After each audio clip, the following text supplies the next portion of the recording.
Sir ଆମ school ଛୁଟି ହେଇଯାଇଛି।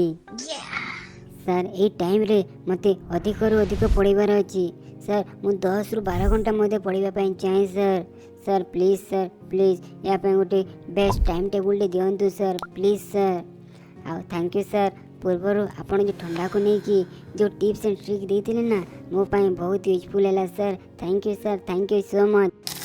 ଗୋଲୁ ସ୍ପେଶାଲି ତୋ ପାଇଁ ଗୋଟେ ମୁଁ ପରଫେକ୍ଟ ଟାଇମ୍ ଟେବୁଲ୍ ନେଇ ଆସିଛି, ଯେଉଁଥିପାଇଁ ତୁ ଏଇ ଯେଉଁ ଛୁଟି ଦିନରେ 10ରୁ 12 ଘଣ୍ଟା ତୁ ଆରାମସେ ପଢ଼ିପାରିବୁ। କ'ଣ ଜାଣିବା ପାଇଁ ଏକ୍ସାଇଟିଂ ଲାଗୁଛି କି? ହେଲା, ପୁରା ଡିଟେଲ୍ ଆମେ ଡିସ୍କସ୍ କରିବା ଯେ ତୁ କିପରି ଭାବରେ 10ରୁ 12 ଘଣ୍ଟା ହେଲା ତୁ ଆରାମସେ ଏଇ ଛୁଟି ଦିନରେ ତୁ ପଢ଼ିପାରିବୁ। ତୁ ତ ଜାଣୁ ହେଲା ଆମ ଦିନକୁ କେତେ ଘଣ୍ଟା, ଆମ 24 ଘଣ୍ଟା।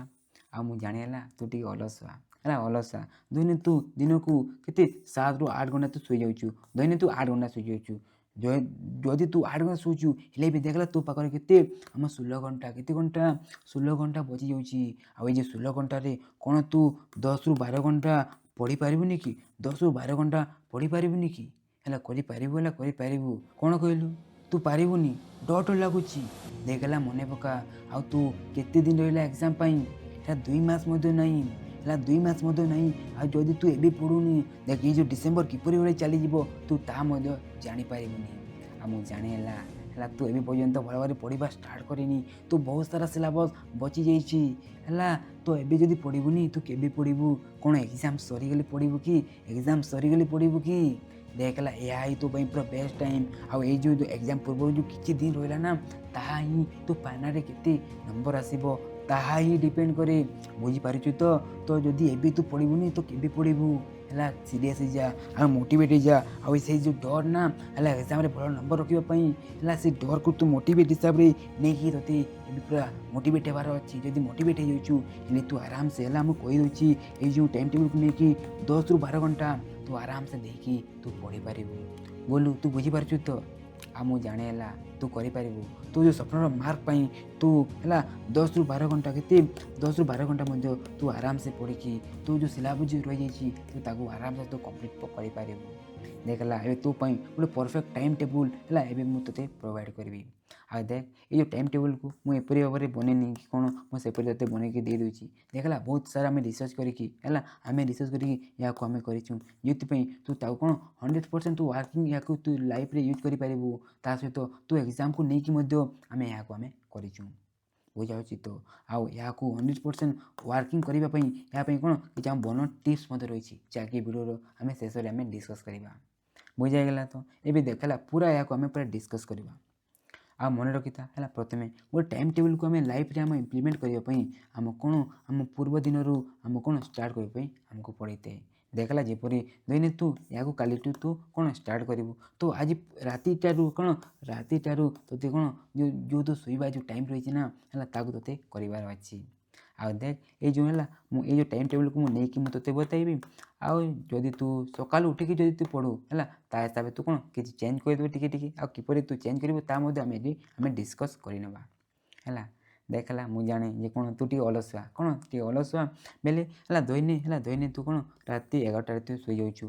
ହେଲେ ଦେଖ ତୁ ଆରାମସେ ଯଦି 7ରୁ 7.5 ଘଣ୍ଟା ଶୋଉଛୁ ନା, ହେଲେ ତୁ ଆରାମସେ 4:30ରେ ଉଠିଯିବୁ। ହେଲା ଉଠିକି ତୋତେ କ'ଣ 7ଟା ପୂର୍ବରୁ କ'ଣ ତୋତେ କ'ଣ ଫ୍ରେଶ୍ ହେଇଯିବାର ଅଛି। ଆଉ ତୋ ଫାର୍ଷ୍ଟ ସ୍ଲଟ୍ କେତେକୁ ଷ୍ଟାର୍ଟ ହେବ ଆମ 7ରୁ 9ଟା। ହେଲା କେତେ 7ରୁ 9ଟା ତୁ ପଢ଼ି ଆରାମସେ 2 ଘଣ୍ଟା ଏଠି ତୁ ପଢ଼ିପାରିବୁ। 2 ଘଣ୍ଟା ପଢ଼ିଲା ପରେ ତୋତେ କ'ଣ ଗୋଟେ ଛୋଟ ବ୍ରେକ୍ ଦରକାର ପଡ଼ିବ। ତ ତୁ ଆରାମସେ 1 ଘଣ୍ଟାର ତୁ ଏଠି ବ୍ରେକ୍ ନେଇଯିବୁ। ଏଠି ତୁ ଯଦି ଖାନା କିଛି କରିନି ତୁ ଖାନା ତୁ କରିପାରିବୁ, ଆଉ ଅନ୍ୟ ଯେକୌଣସି ତୁ କାମ କରିପାରିବୁ। ହେଲା ଦେଖ ହେଲା 1 ଘଣ୍ଟା ବ୍ରେକ୍ ପରେ ତାପରେ ତୋତେ ପୁଣି ରେଡ଼ି ହେଇଯିବାର ଅଛି। ଘଣ୍ଟା ଉପରେ 10ଟାରୁ ତୋତେ ରେଡ଼ି ହେଇଯିବାର ଅଛି। ଆଉ ତୁ 10ଟାରୁ କ'ଣ ତୋ ସେକେଣ୍ଡ ତୋ ସ୍ଲଟ୍ ଷ୍ଟାର୍ଟ ହେବ। କ'ଣ ହେବ? ସେକେଣ୍ଡ ସ୍ଲଟ୍ ଷ୍ଟାର୍ଟ ହେବ। ଆଉ ଏଇ ଯେଉଁ ସେକେଣ୍ଡ ଯେଉଁ ସ୍ଲଟ୍ ରହିଛି ଏହା ତୋ ପାଇଁ ଇମ୍ପୋର୍ଟାଣ୍ଟ। ହେଲା ଦେଖ ଆମେ ଯେଉଁ ସେକେଣ୍ଡ ସ୍ଲଟ୍ 3 ଘଣ୍ଟା ରଖିଛୁ କାହିଁକି? ଦେଖ ତୁ ଏକ୍ଜାମ୍ ଯେଉଁ ହୁଏ ନା କ'ଣ ତ ବୋର୍ଡ଼ ଏକ୍ଜାମ୍, ଯେଉଁଥିପାଇଁ ଏବେଠୁ ହେଲା ଗୋଟେ ଜାଗାରେ 3 ଘଣ୍ଟା ବସିବା ପାଇଁ ତୋ ଅଭ୍ୟାସ ହେଇଯିବ।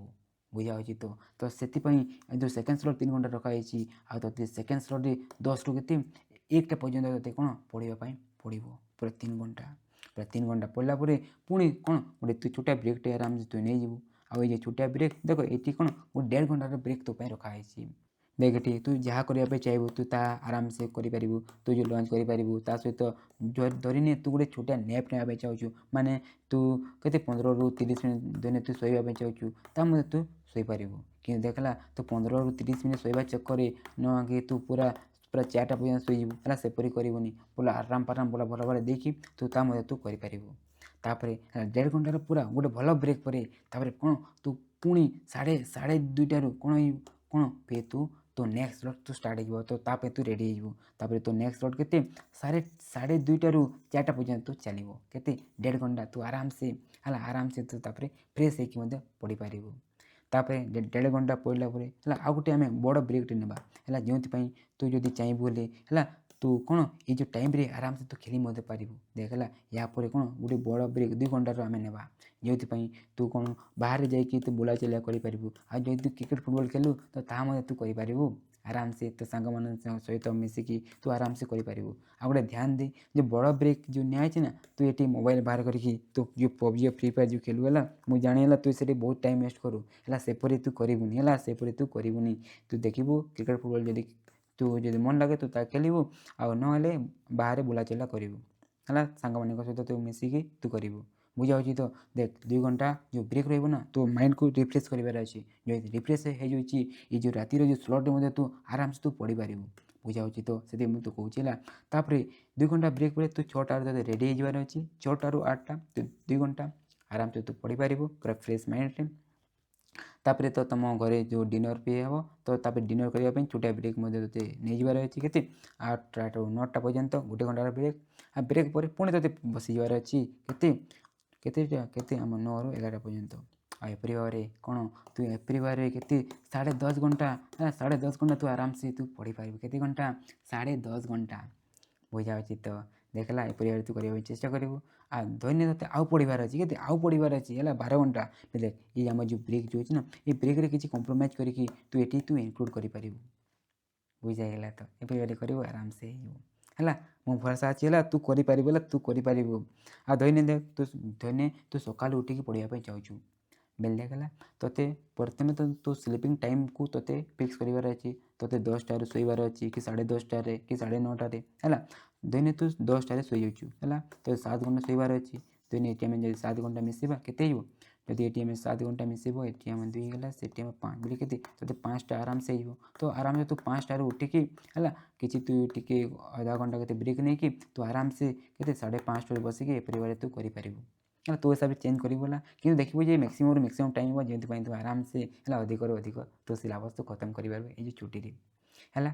ବୁଝିଗଲା ତ? ଏପରି ଭାବରେ ତୁ କରିପାରିବୁ। ଆଉ ଦେଖିଲା ଏହାକୁ ପୁରା 100% ୱାର୍କିଂ କରିବା ପାଇଁ କିଛି ଟିପ୍ସ ଆଣ୍ଡ ଟ୍ରିକ୍ ମଧ୍ୟ ଏଠି ଆମେ ଡିସ୍କସ୍ କରିବା, ଯେଉଁଥିପାଇଁ ଏହାକୁ ତୁ କରିପାରିବୁ ହେଲା। ବୋନସ୍ ଟିପ୍ସ ଦେଖିଲା, ଦେଖ ଏହାକୁ ତୋତେ କରିବା ପାଇଁ ହେଲେ ତୋତେ କ'ଣ ପ୍ରଥମେ ତ ଗୋଟେ ବଢ଼ିଆ କ'ଣ ଗୋଟେ ସ୍ଲିପ୍ ଦରକାର ଅଛି। ତୁ ପ୍ରତିଦିନ କେତେ ଆମ 6ରୁ 8 ଘଣ୍ଟା ମାନେ 6ରୁ 8 ଘଣ୍ଟା 6ରୁ 8 ଘଣ୍ଟା ତୁ ଆରାମସେ ତୋ ହିସାବରେ ତୁ ଶୋଇପାରିବୁ। ଆଉ ଦେଖିଲା ବାହାରେ ବୁଲାଚଲା ହେଲା, ବାହାରେ ତୁ ଖେଳାବୁଲା କରିବୁ ହେଲା, ଯାହା ତୋତେ ଖେଳିବାକୁ ମନ ଲାଗେ ତୁ କରିବୁ। ଆଉ ମିନିମମ୍ ତୁ ମୋବାଇଲ୍ ୟୁଜ୍ କରିବୁ। ଦେଖ ତୁ ସର୍ଟ ଯେଉଁ ଦେଖୁ ଏପରି ଭାବରେ ଦେଖିବୁ ହେଲା, କିଛି ଟାଇମ୍ 5-10 ମିନିଟ୍ ଦେଖିବୁ, କିନ୍ତୁ ତୁ ଘଣ୍ଟେ 2 ଘଣ୍ଟା ସେପରି ଦେଖିବୁନି, ଏପରି ତୁ ଟାଇମ୍ ୱେଷ୍ଟ କରିବୁନି। ବୁଝାହେଉଛି ତ ହେଲା। ତାପରେ ଆମ ସେକେଣ୍ଡ ଦେଖ ଆମ କ'ଣ ଏଠି ଦେଖ ଆମେ ଯେଉଁ ସେକେଣ୍ଡ ଯେଉଁ ଟିପ୍ସ ରହିଛି, ଏଠି ଆମେ ଯେଉଁ ସର୍ଟ ଯେଉଁ ଏଠି ଯେଉଁ କରାହେଇଛି ନା ହେଲା, ତୁମ ଫାଇଦା ପାଇଁ କରାହେଇଛି। କାହିଁକିନା ଦେଖ ଏଠି ଯଦି ଏପରି ଆମେ କରିବା, ଦେଖ ତୁମ ପାଇଁ କ'ଣ ପ୍ରପର୍ ବ୍ରେକ୍ ମିଳିଯିବ। ଆଉ ତା ସହିତ ଦେଖ ତାପରେ ଆମ ଟିପ୍ସ ନମ୍ବର 3 ତାକୁ ଆମେ ଡିସ୍କସ୍ କରିବା। ଦେଖ ହେଲା ଆମ ଏଇ ଯେଉଁ ଟାଇମ୍ ଟେବୁଲ୍ ରହିଛି ନା ହେଲା, ତୁ ତୋ ହିସାବରେ ମଧ୍ୟ ଚେଞ୍ଜ କରିପାରିବୁ। ଆଉ ମନେ ରଖ ହେଲା, ଦେଖ ହେଲା ପ୍ରତିଦିନ ତୁ ପୁରା ଏପରି ଭାବରେ ପୁରା ପଢ଼ିପାରିବୁନି ହେଲା, ମୁଁ ଜାଣେ କାହିଁକି ନା ହେଲା କିଛି ତ କରିବାର କିଛି ମଧ୍ୟ କାମ ଆସିଯିବ। ଦେଖିଲା ଯଦି ତୋ କିଛି ପ୍ଲାନ୍ ରହିବ କି ତୋତେ କାହିଁ ଯିବାର ଅଛି କି କ'ଣ କରିବାର ଅଛି, ହେଲେ ତୁ ତାକୁ କର ହେଲା। ଗୋଟେ ସ୍ଲଟ୍କୁ ତୁ ପ୍ଲାନ୍ କର ଯେ ଏଇ ସ୍ଲଟ୍ ମୁଁ କରିବି, ଆଉ ଅନ୍ୟ ସ୍ଲଟ୍ରେ ମୁଁ ପଢ଼ିବି। ଏପରି ଭାବରେ ତୁ ଯେଉଁ ଟାଇମ୍ ଟେବୁଲ୍କୁ ତୁ ଟିକେ ଚେଞ୍ଜ କରିକି ତୁ ଆରାମସେ କରିବୁ, ହେଲେ ତୁ ଆରାମସେ ତୁ ଏଇ ଯେଉଁ କିଛି ଦିନ ଯେଉଁ ଛୁଟି ରହିଛି ଆଉ ଅନ୍ୟ ଯେଉଁ ଛୁଟି ଦିନରେ ମଧ୍ୟ ତୁ ଏହାକୁ ଇମ୍ପ୍ଲିମେଣ୍ଟ କରିପାରିବୁ। ଆଉ ଲାଷ୍ଟ କିନ୍ତୁ ମୋଷ୍ଟ ଇମ୍ପୋର୍ଟାଣ୍ଟ ଦେଖିଲା ଏଇ ଯେଉଁ ଟାଇମ୍ ଟେବୁଲ୍ ରହିଛି ନା, ତୁ ତାକୁ ଇଣ୍ଟରେଷ୍ଟିଂ ଟିକେ କରିବା ପାଇଁ ଚେଷ୍ଟା କରିବୁ ଆଉ ଟିକେ ମୋଟିଭେଟେଡ଼ ରହିବୁ ହେଲା। ଦେଖ ମୋଟିଭେସନ୍ ତୁ ଏକ୍ଜାମ୍ର ଫିୟର୍କୁ ନେଇକି ତୁ ରହିପାରିବୁ ଯେ ମୋତେ ପଢ଼ିବାର ଅଛି କହିକି। ଆଉ ନହେଲେ ତୁ एम रखिबु जे मते एति मार्क आनिबार अछि ता पई मते या सब करिया पड़िबो एबे मोटे मोटिवेशन तू रही पारिबु आउ जो रही ना ताको तिके तू हिसाब रे इंटरेस्टिंग बनिया पे चेष्टा करिबु तू सांग मानक सहित मिसिकी तू पढ़िया पे चेष्टा करिबु हला तो हिसाब रे तू इंटरेस्टिंग करिबा पड़िबु जेंति पई तू आराम से याकू तू 100% तू वर्किंग करिकी तू 10 ରୁ 12 घंटा तू आराम से पढ़ी पारिबु हला गोलू बुझाइला तो देखला एपरी भाବରେ हला एपरी भाବରେ तू केते 10 ରୁ 12 घंटा तू पढ़ी पारिबु हला पढ़ी पारिबु गोलू देखला जदि ये भिडियो तोते भल लगी लाइक जरूर करिबु आ तो सांग माननकु मध्ये शेयर करिबु आ तो सांग माननकु मध्ये कहि दे जे लाइक सब्सक्राइब करिबे ସାଙ୍ଗମାନେ ଚାଲ ଆମେ ସମସ୍ତେ ଲାଇକ୍ ସବସ୍କ୍ରାଇବ୍ କରିବା ତା ସହିତ ସେୟାର ମଧ୍ୟ କରିଦେବା ସାଙ୍ଗମାନଙ୍କ ସହିତ ଆଉ ଏପରି ଭାବରେ ଆମ ସାର୍ଙ୍କୁ ସପୋର୍ଟ କରିବା। ହେଲା କହିଦେଲୁ। Thank you for watching.